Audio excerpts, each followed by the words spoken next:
George, en materia económica siempre hablamos de esto o estamos pendientes de lo que pasa con los plazos fijos y hay modificaciones en algunas tasas de algunos bancos. Así es, se han registrado algunos movimientos en cuanto a las estimaciones. Hay también en este caso modificaciones en la política económica, las consecuencias de la fallida conferencia de prensa del ministro Caputo. Por eso tenemos un móvil en vivo y en directo con los economistas acorde con este tema. Vamos con Luis, que está con nuestro amigo Mike Paló para hablar de esto. ¿Qué pasa con los plazos fijos?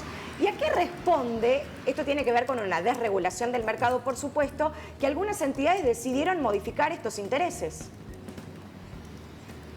Así es, bueno, le vamos a preguntar a él, porque es el que sabe. En tema económico, la verdad que es un tanto difícil de aprender y de hablar con términos para que la gente pueda entender. ¿Cómo le va, Mike? Buen día. Buen día, ¿cómo están todos? Hola, ¿cómo están? Bueno, hablábamos de esto de los plazos fijos, que seguramente, entiendo yo, es para que la gente se vuelque a los pesos y no tanto al dólar, ¿no? Sí, bueno, hubo bastante volatilidad en términos de dólar, pero tenemos que ser precisos en cuanto a la información, porque de alguna manera si nosotros constituíamos un plazo fijo en diciembre, al día de hoy, reinvirtiendo los intereses, decía haciendo interés compuesto, nosotros habríamos obtenido un rendimiento aproximadamente de un 55%.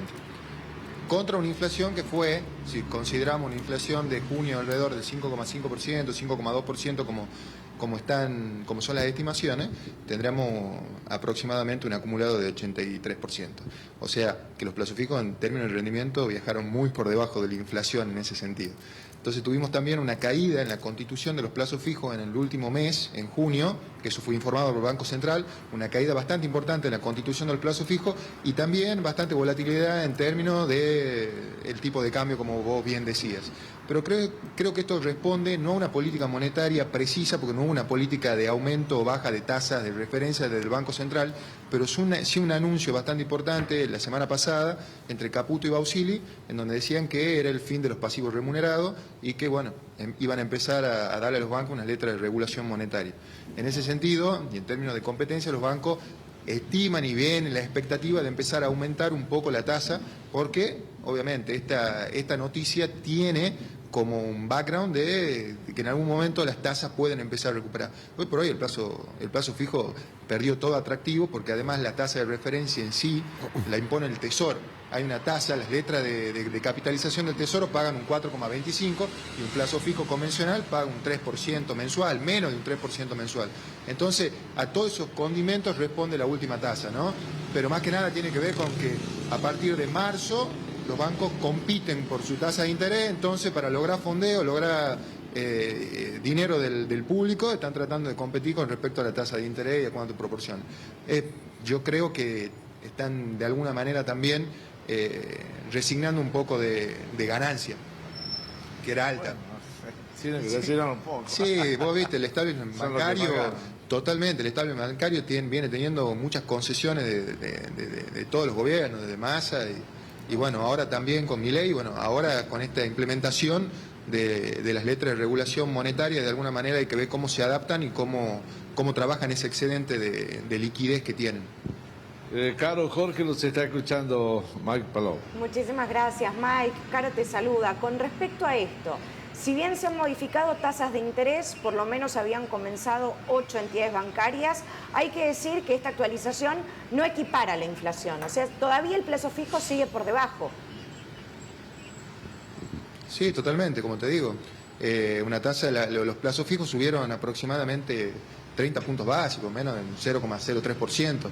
Son algunos ajustes que están teniendo, pero que sin embargo no llegan a compensar de alguna manera las tasas de interés negativas que están pagando los plazos fijos hoy por hoy.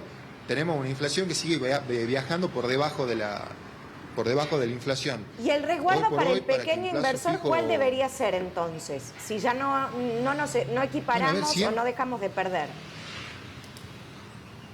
Siempre desde el punto de vista del inversor, desde una posición de cobertura, en Argentina mantenerse en pesos más en el segundo semestre es una posición de muchísimo riesgo. Y por eso nosotros vemos que la demanda de dólar en el segundo semestre por cuestiones estacionales siempre es altísima y termina generando mucha volatilidad en el mercado cambiario y en ese segmento, sobre todo que es el dólar blue, en contexto de cepo, en donde es el único dólar al que accedemos la mayoría.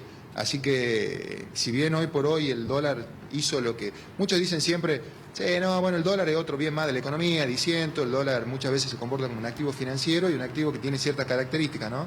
Porque fíjate que si sube el precio de la pizza, vos consumís menos pizza, eso es una de las condiciones de los bienes normales. Acá en Argentina sube el dólar y la gente corre a comprarlo, baja el dólar y la gente se desprende de ello. O sea que hoy por hoy yo veo que el dólar hizo un overshooting, está tratando de acomodarse a niveles, en términos reales, históricos, acordes, pero que no tienen que ver con la coyuntura económica en sí, no tienen que ver con la coyuntura económica que estamos viviendo hoy por hoy. Así que si vos tenés que decirme si tener un plazo fijo hoy por hoy es conveniente, tenemos que aplicar la fórmula. Si vos pensás que la devaluación va a ser aproximadamente de un 3% de acá a fin de mes, y bueno, sí, obviamente te convendría tener una posición en pesos. Si vos pensás que la devaluación de acá a fin de mes va a ser superior al 3%, de hecho en lo que va de julio ya fue del 4%, y bueno, no te conviene una posición en pesos, te conviene estar resguardado en moneda dura. Bien. Mike, para la gente que no está viendo y que no tiene la posibilidad ni siquiera de armar una tasa, un plazo fijo, sino que al contrario, se financia con la tarjeta de crédito. ¿Esta suba de tasa en qué medida cambia el escenario o si sigue siendo no conveniente postergar el pago de la tarjeta de crédito, por ejemplo? No, a ver, la postergación del pago de la tarjeta de crédito yo no lo recomiendo. Para mí, el pago mínimo, por ejemplo, de la tarjeta de crédito, para mí es una deuda que es totalmente, por así decirlo, priorizable, ¿no? Son esa deuda que te tenés que sacar de encima de una manera lo más rápido posible, porque es distinta a la tasa de financiación que el banco te da, la tasa pasiva que te da para que vos inviertas tu plata, la tasa que te cobra el banco, y más las tarjetas de crédito por tener una deuda o mantener una deuda con la institución o con la entidad financiera. Creo que son tasas que son extremadamente usureras, muy altas, y que dentro de lo que tiene que ver con las decisiones financieras personales, tiene que ser una de las deudas priorizables para tratar de eliminarla lo antes posible. No es recomendable, porque son extremadamente altas con respecto a las tasas de referencia de mercado, muy altas. Mike, en cuanto al tema precios, ¿sí? este escenario enrarecido sí. que se está viendo desde la famosa conferencia de prensa del dúo Bausili-Caputo hasta ahora, ¿cómo creemos que puede llegar a incidir en la expectativa de los formadores de precios? La gente que nos está viendo seguramente está diciendo, bueno, todo esto ¿en qué me va a perjudicar?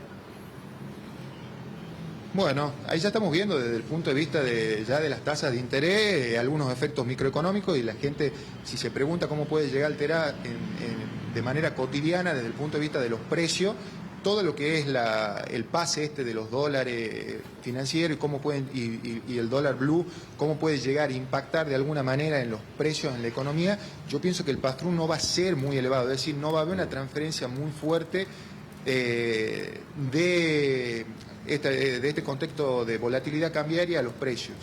No lo veo así. De hecho, estamos manejando datos de alta frecuencia y el acorde de los precios viene desacelerando muy fuerte, y se han suspendido de alguna manera algunos ajustes de tarifas que se venían de alguna manera anunciando que se iban a realizar en junio, se pasaron para julio, para agosto. Entonces, el escenario sigue siendo deflacionario, aunque no con la virulencia que veníamos teniendo, que no sorprenda que en junio tengamos una inflación por arriba del 4,2%, que fue el último dato mensual, ¿no?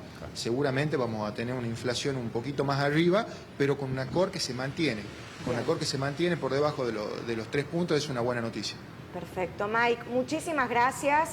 Vamos a seguir atentos y obviamente será fuente de información en los próximos días para ver cómo reaccionan los mercados y los primeros resultados después de la firma del acta de mayo. Así que volveremos a molestarte. Te mandamos un beso. Gracias, Luis.